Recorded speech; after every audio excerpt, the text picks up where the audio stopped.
Samantala, balik eskwela na ang ilang estudyante sa lungsod ng Zamboanga. Kaugnay nito, nag-ikot si DILG Secretary Mar Rojas sa mga eskwelahang nagbukas na upang alamin ang kondisyon ng mga mag-aaral. Samantala, nanating nakaalerto ang mga otoridad upang tiyakin ang kaligtasan ng mga mamamayan sa Zamboanga City. Ang buong ulat ihatid sa atin ang nagbabalik na si George Bandola. George? Zandro, 149 schools ang tuluyang nagbukas araw na ito mula sa elementary at high school.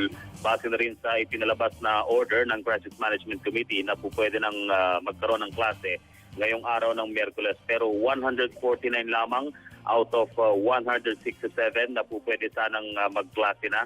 Dahil yung iba pang eskwelahan dito sa 167 na ito ay ginawang evacuation center ngayon. Ayon na rin dito sa pinakahuling report nitong si Mayor Peng Climaco at kinakailangan na i-accommodate muna yung libo-libo pa mga residente na nasa evacuation centers o nasa mga eskwelahan na ginawang evacuation centers.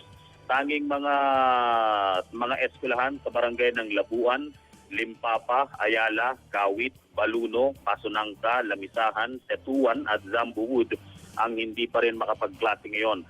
205 yung bilang ng mga eskwelahan dito sa Zamboanga City pero higit sa 30 pa yung sinasabing nasa under clearing operations pa ng Philippine National Police at ng AFP kung kaya't hindi pa makakapagklase ang mga ito ang mga estudyante. At mula dun sa 167 na dapat sana po pwede na 149 lamang yung pwede nang magklase.